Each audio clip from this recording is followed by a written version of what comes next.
John. What's happening, my friend? Well, things are certainly getting very interesting.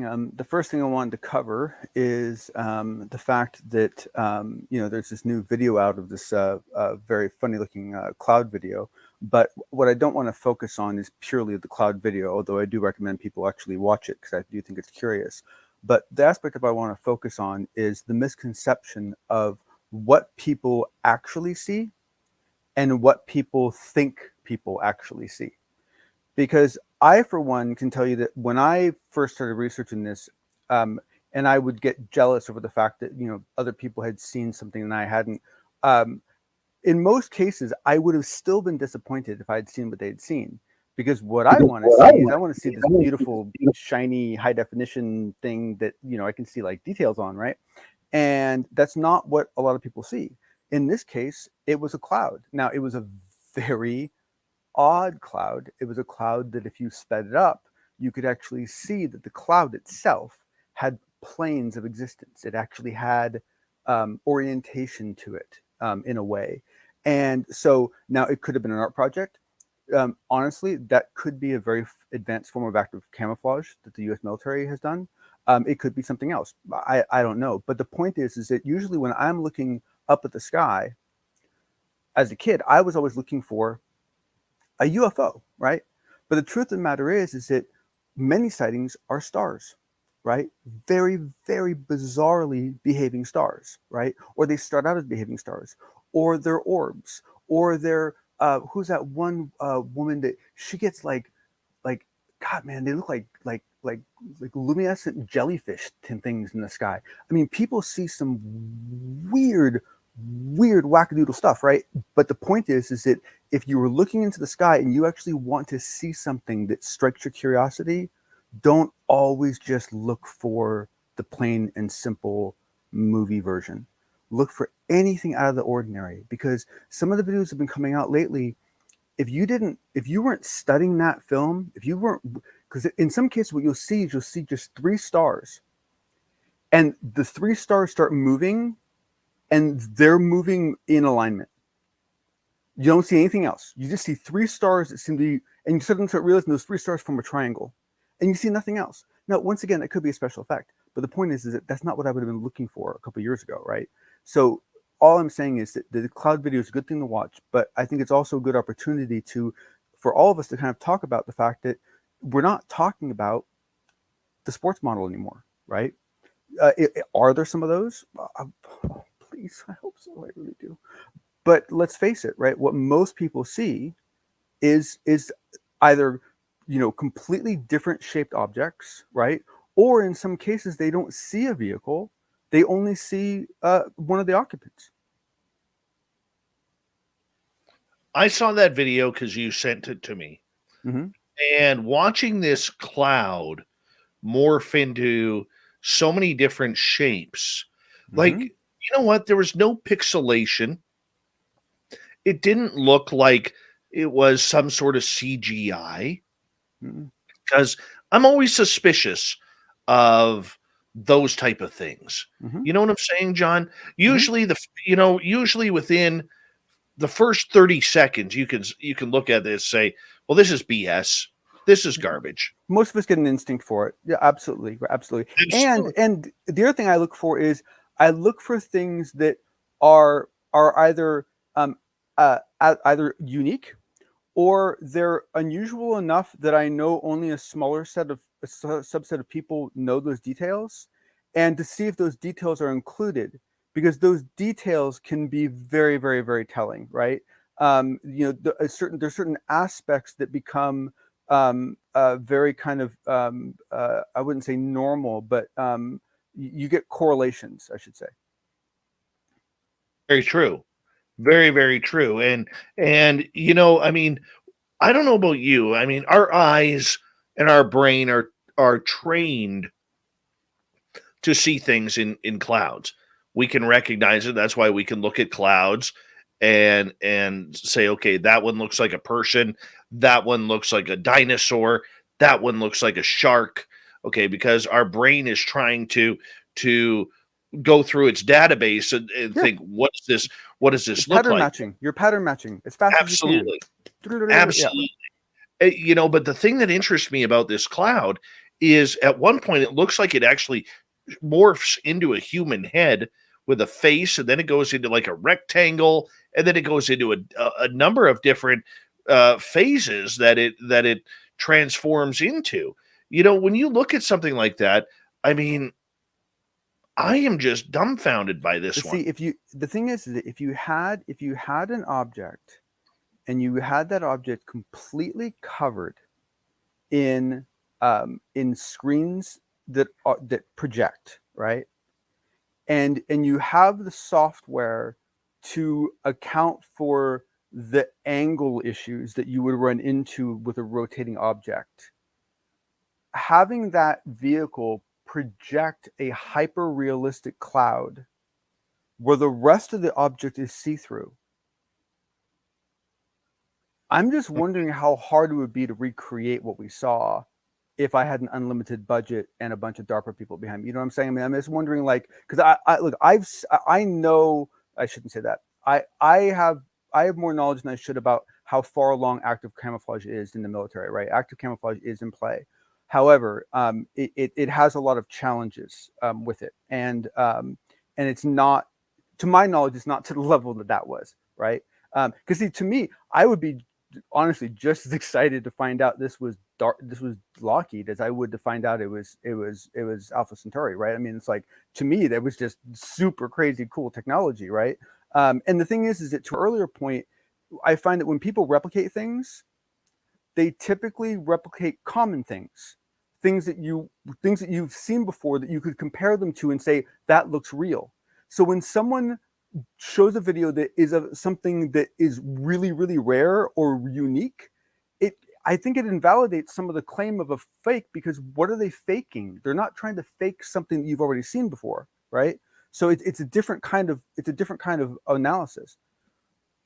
John, is there any way possible that this object, I love looking at it, whatever it so is, do you think that, for a lot of people who look at this, they'll say, look, that looks like a bunch of spread out cotton, and cotton is very, very light and can be blown in the wind, or maybe it's a plastic bag, a large plastic bag, like a bag that would go onto a mattress or something along those lines.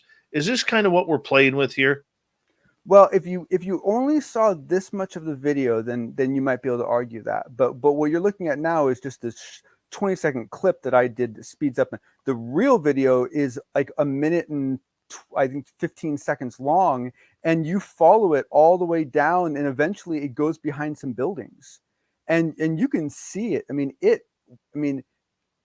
Look, to me, it looks okay. Let me put it this way. To me, it looks like a material that has memory. Okay? And what I mean by that is it's a material that has a sense of its form and tries to maintain that to a degree. And that indicates something. Now, look, there are fluids that will do that, right? I mean, there are. I assume there are gases too. But the thing is that thing is trying to keep itself contiguous. And when it turns, you can see it has a top and a bottom, and it has sides, and it shouldn't. It's a cloud, right? So, well, the interesting point for me is the almost looking like translucent orbs that are inside of it. Yeah, well, that's the other thing that I couldn't see as well from the video. But if you listen to the original video, what he's talking about is that's actually the part he is the most enthralled with. He is not, the guy filming it is not most enthralled with the cloud. What he's most enthralled with is these multicolored lights that he says are appearing inside the cloud. These pinpricks of light that keep turning off and turning on. I saw a glint of that, but I couldn't see that really well. I don't know. And what was interesting was after I posted this, because I mean the thing was that I said when I posted this, I did exactly what everyone shouldn't do. I took a video that I'd never seen before, that I'd done no research on, that I had no chain of authority on, that I had knew nearly nothing about, and just dumped it on the Twitter and said here, right? And like that's like the last thing you want to do. So please don't ever repeat what I just did. But the cool thing was everyone actually reacted quite well to it, and a couple people actually pointed out. almost identical videos that were filmed by other people at other times over a 2-year period, including Jason Turner that posted one that he took a year ago. Well, we should give thanks to at UAP TikTok Yes, on yes, TikTok absolutely. for Yes, this I video. apologize. Yes. I apologize. Just said in the very beginning. Thank you, Dave, for making that point. Yeah, not a problem. And so if you go on, if you're wondering in Radio Land where you could see this video we're talking about, go on TikTok and then type in at UAP TikTok, and you'll be able to see the link in the video, which is about a minute and 25 seconds long. So far, it's had hundreds of thousands of views, 91,000 plus likes on it, and almost 4,000 comments on what this is. I think it's strange. It is. It's super strange. And look, the thing is that if it is an art project, holy shit, that guy deserves all the press he's going to get, right? I mean, this would be an amazing piece of work if this was done by an artist, right? But I mean, my guess is there's something real to this. I just don't know if it's going to be a government program or something else. I don't know. Is it some sort of weather modification? Well, no, because my look, it's actually not hard to find data on weather modification, and weather modification is it's not an exact science, but there is a science to it, and that's not an outcome, right? I mean, because the thing is, you have to ask yourself, why would you want to build that, right? Like, what purpose does it serve? It's not delivering DoorDash. Right, so what's it doing? We don't have that in my town. Sorry, food delivery to your house. Don't have that. Wow. Yeah, no. So it's not. Yeah. So it is truly strange. But like I said, I also wanted to kind of use this as a really good conversation piece to get everyone talking about the fact that what a lot of people see today is not silver discs. It's anything out of the ordinary that doesn't look natural. And so when you're looking to the sky, look for things that look like they're off. Don't just look for Hollywood. Very true. John, we've got about a minute to go here before we have to go to break here at the top of the hour here, or bottom of the hour here on Spaced Out Radio. And I got to tell you, it wouldn't surprise me if this came out as some sort of video type hoax or trick. It really wouldn't surprise me. But, I mean, either CGI is getting that good where you can't tell. Maybe it's a natural phenomena, but maybe it's not. We got 40 seconds. Well, I mean, the thing is that when you get down to it, it's a hell of a fun thing to look at, right? And let's face it, one of the biggest problems we have in this industry is we really suck at failing things out, right? And there are still videos I have from 2-3 years ago that I have an inkling have some realness to them, but I can't get anyone to make a determination on them. All right. When we come back with the fedora wearing Jon Hudson, university degrees on UFOs? Is this possible? Are universities going to start teaching UFO classes? Think of the fraternities. This is going to be great. We're going to continue on. I want my bachelor's, my master's, and my doctorate in woo. And we're going to get into a little story here that you could soon go to university and get your bachelor's of woo in UFOs. John, welcome back.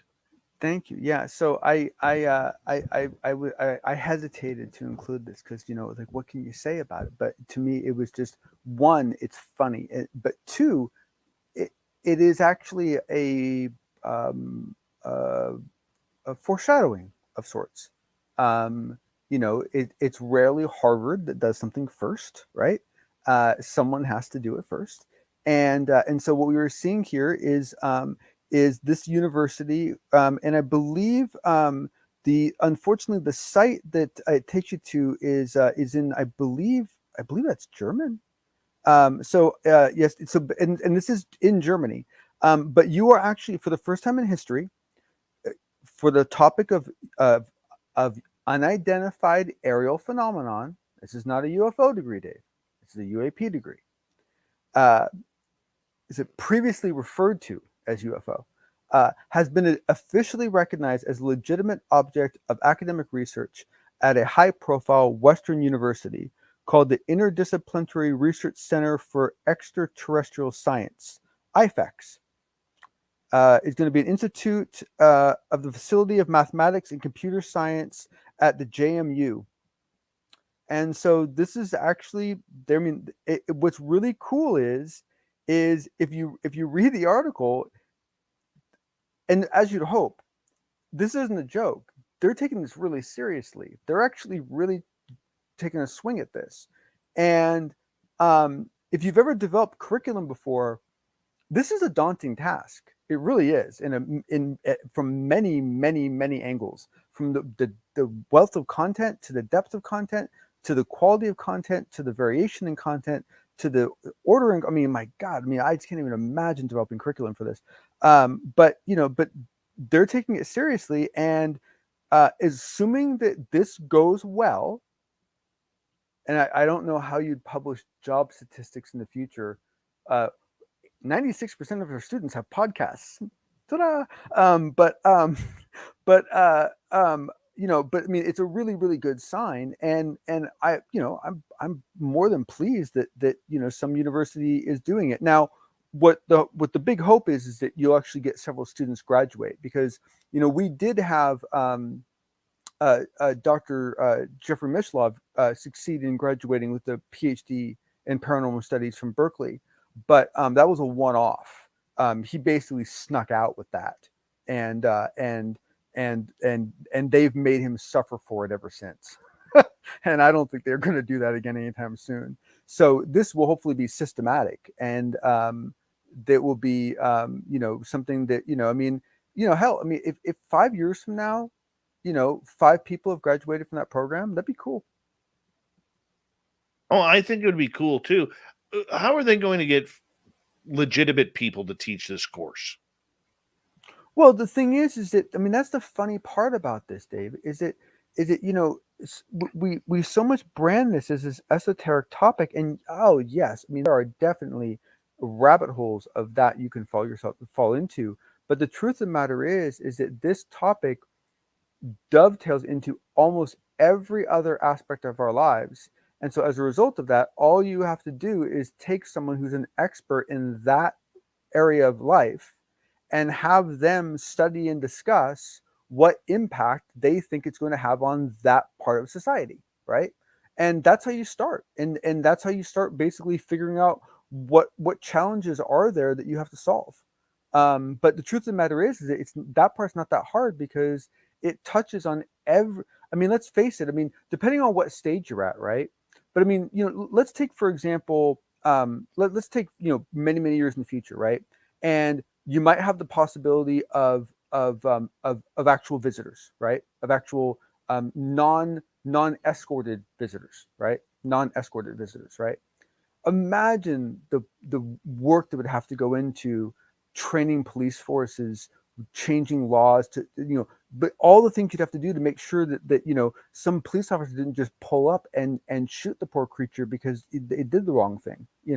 I mean, there could be a lot involved in these processes, and so there's quite a lot that you could study to kind of figure out, what are the best ways to approach this stuff.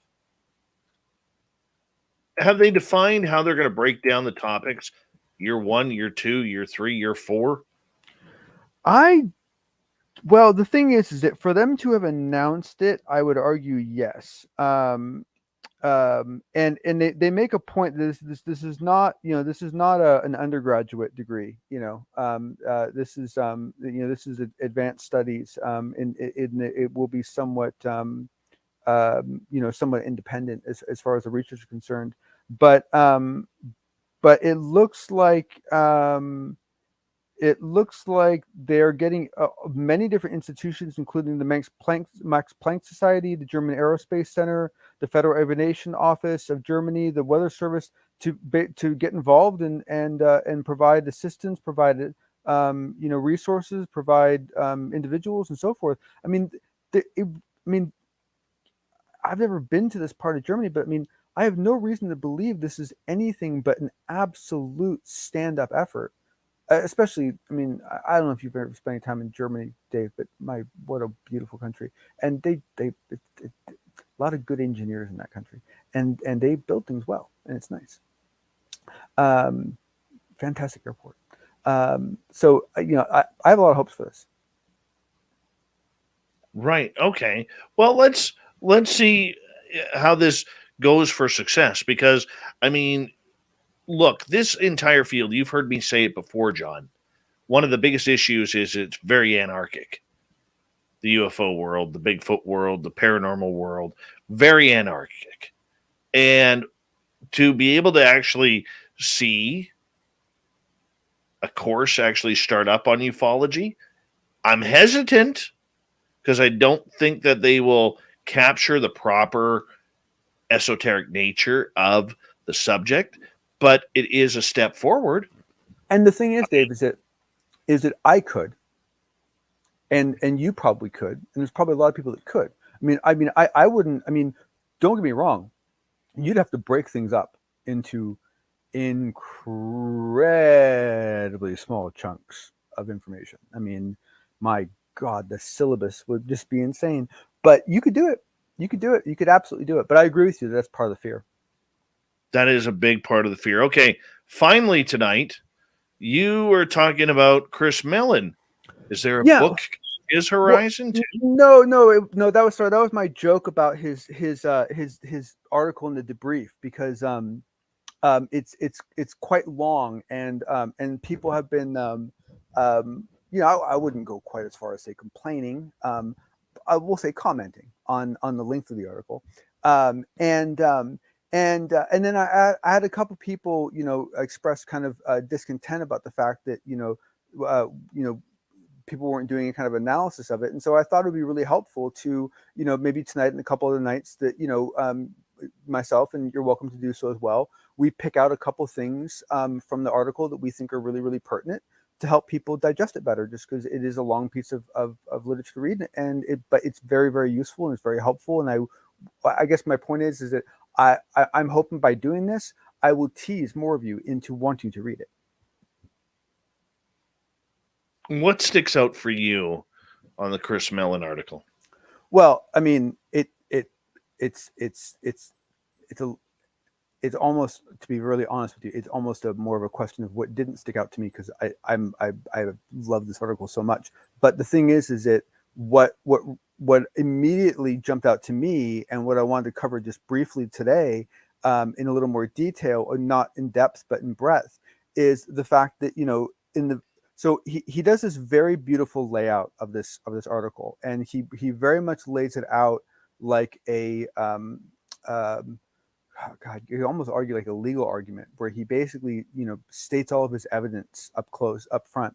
And so the first thing he goes into is these radar capabilities. And I mentioned some of them before, but I just wanted to cover a touch of them. And to me, like, the rest of the article is really, really good. And there's other parts that I could argue are more important. This section of the article is the part that I'm kind of the most surprised that he was allowed to write. But the point of what that he gets to, I'll get to in a second. And that's really the main point of what I'm getting at. It's not really the details. So I'm just going to cover them briefly. So we have the space fence, which I mentioned before. So the space fence is the one where there's beams that go up from north and south, and we basically monitor objects in orbit. Okay. Then we have the solid state array, which is what I mentioned before. That's the one that looks horizontal. And it looks both directions, and so basically the combination between the two is in one case it's a softball, and in one case it's a golf ball, I think it is. But basically those are like the size of objects we're able to monitor in incredible detail from an incredible range, right? There's the Global Infrasound Acoustic Monitoring Network. I've mentioned this before. There are 60 stations in 35 countries. And this is all part of the test band tree. And essentially, these are devices all over the world that measure pressure and sound and vibration and other things. And so this was really designed to detect underground nuclear detonations. But it's so hypersensitive that the likelihood that you would have any sort of extraterrestrial vehicle crash and you wouldn't pick it up on this, I don't know. I have a hard time believing that one myself. There is the U.S. Space Surveillance Network, which is distinctly different from the previous mentioned system. This includes sea-based X-band radar and so forth. There's the space-based infrared system. There's the active electronically controlled scanned array radar system. That's the stuff that is tied into the Navy's Aegis system. The FAA has their own system, and then he mentioned several other systems that are kind of auxiliary. And so what he's really getting at is the gist of his article, which is that we shouldn't just be like, it would be weird if the Air Force was just taking a low activity role in this whole thing. The fact that they're absent isn't just weird. It is absolutely shocking and deserves a direct answer completely independently on its own.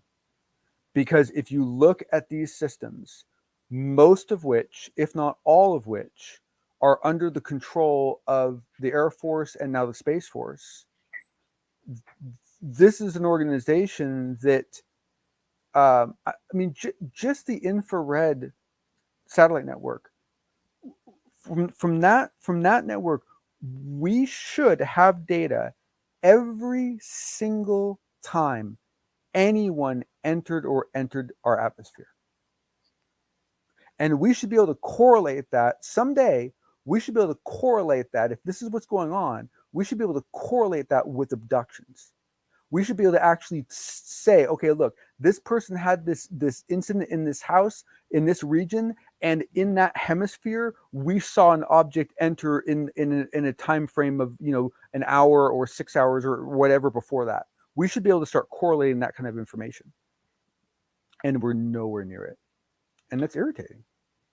Mr. Jon, another fantastic edition of the Unbiased UFO Report.